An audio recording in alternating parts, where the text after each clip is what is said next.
Саламатсыздар ма? Бүгін 7-ші сабақ while циклдық операторы.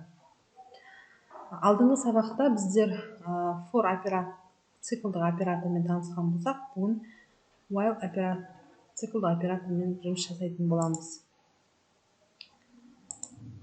Бізде while циклдық оператордың көбіне шарт бойынша жұмыс жасайды, шартқа бағынады.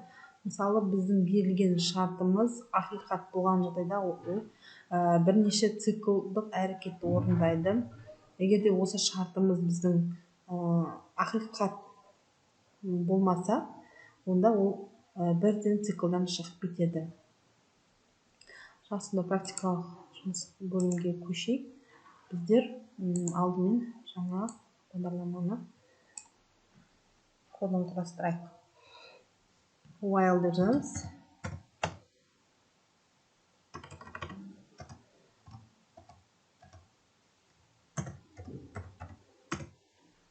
While кез келген бір мәнді алсақ та болады.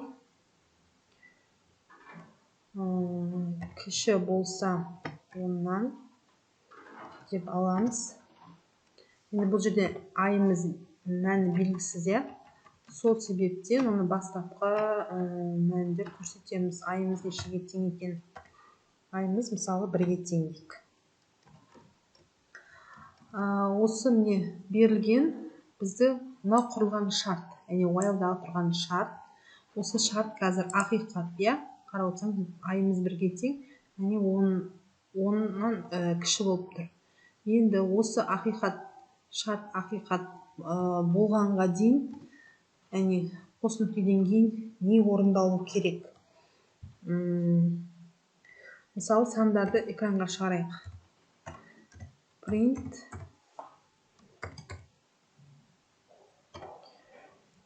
тақша ішінде айды шығарайық.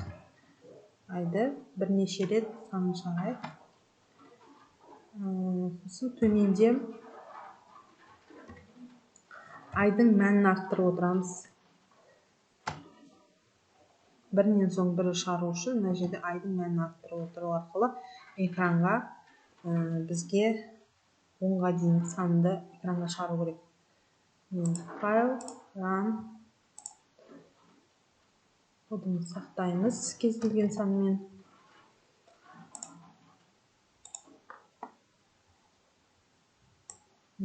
Көріп отырғанымыздай, 1-ден 10-ға дейін сандар шықты. Яғни айдың мәні бірінші 1-ге тең болды. Одан кейін экранға шығардым, бізде экранға шығарды. Одан кейін айдың мәнін 1-ге арттырып отырды. Арттыру арқылы 10-ға дейінгі экранға шығарды. Келесі, егер де біздер бұл жерде жұп сандарды немесе тақ сандарды шығару үшін қадамдарын арттыру арқылы, мына жерде қадамды 2-ге арттырсақ қалай болады? Соны көрейік қазір. Бізде 1-ден кейін аттап кетіп 3-ті, 5-ті, 7-ті, 9-ды көрсетті. Бұл жерде тақ сандарды көрсетіп отыр. Енді біздің жолдың бойына алдыңғы сабақта айтып кеткенде end'тің бір жолда көрсету үшін айнымалымыз. Араларына пробел салмай бірден былай істеп кетсек, берілген сандарымыз бір-біріне жабысып қалады.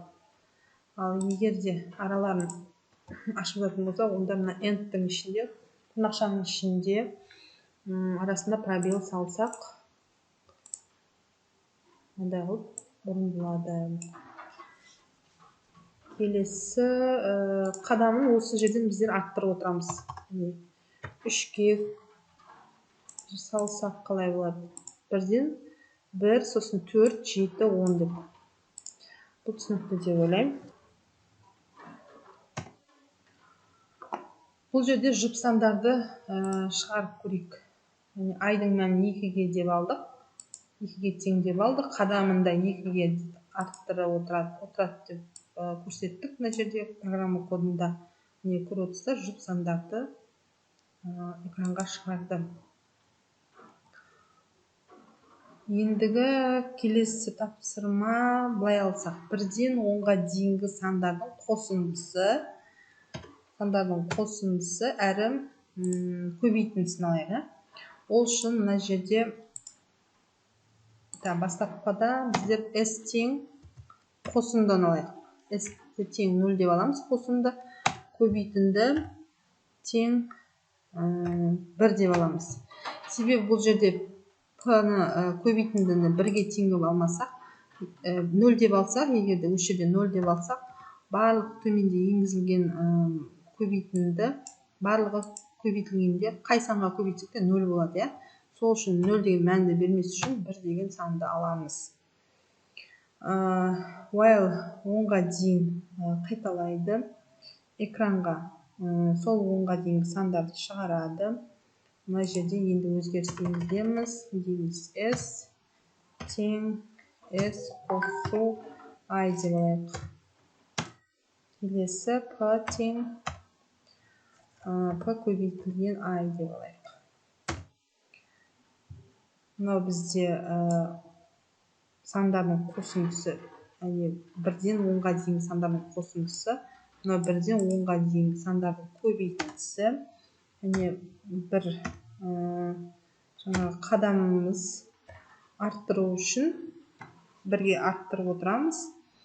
Сосын экранға қандай мән шығу керек, мына жерде көрсетеміз. Print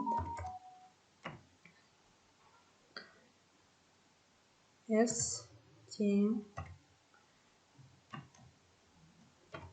тырнақшалайық. Сосын міндетті түрде үтір қоямыз. Сосын мәні s-ке тең. Бұл енді қосынды. Келесі көбейтінді бізде не дедік? P-ға тең алды. P тең. Келесі P деген. Осылай экранға шығарып көрейік. Болмаса мынанды алып тастасақ болады, бірнеше рет қайталап шығармайық. Осы жерде қажет емес сияқты, бізге сандардың қосындысы мен көбейтіндісін экранға шығаратын болсақ.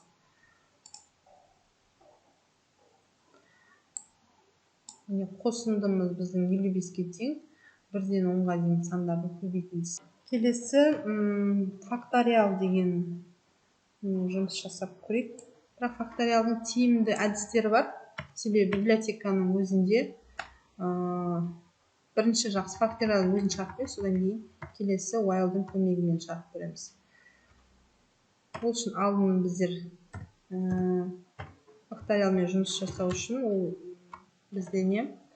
Математикалық библиотекада орналасқан. Сол үшін біздер импорт мәз деп аламыз. Кез келген бір айнымалыға теңеп алайық. Int экранға енгізетін мәніміз біздің input деп аламыз. Сосын экранға не шығу керек бізде? Print экранға шығару үтір мән шығады. Осы жерде факториал деген факториалды білеміз бұл. Енгізілген санның сол санға дейінгі аралықты барлығы бір-біріне көбейту шарты.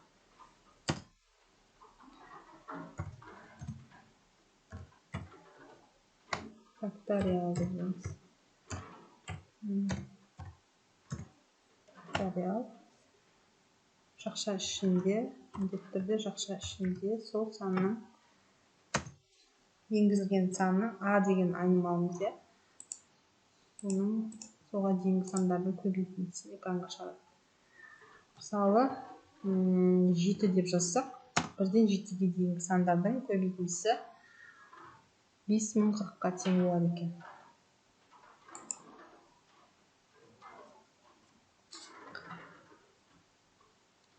Енді бұл жерде, мына жерде мәз деп жазбай отырмайық. 1-ден факториал деп жазып, мына жерде кішкене өзгеріс енгіземіз.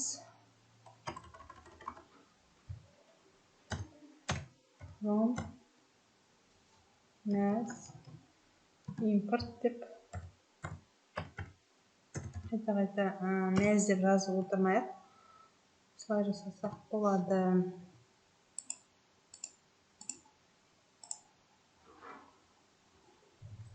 8 деген санды енгізгенде мәні мынадай мән шығады екен. Келесі.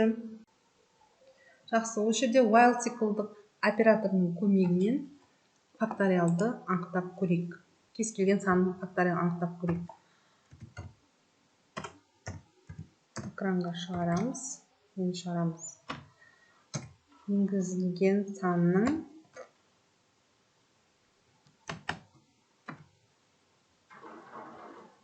факториалы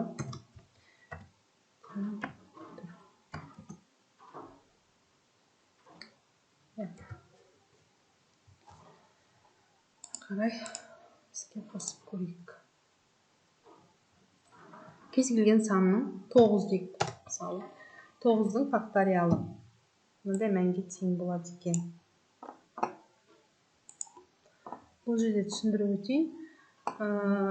Енгізілген санымыз, яғни мынау қада бізде мынау факториалдың бастапқы мәні көбейтіп отырады. Мына жерде формуладан while'ымыз бізде мына жерде айымыз кіші болса немесе тең болса, мына енгізілген а деген мәнге. Яғни бұл ақиқат болғанға дейін орындайды. Жалған болған кезде автоматты түрде шығып экранға мәнін шығарады.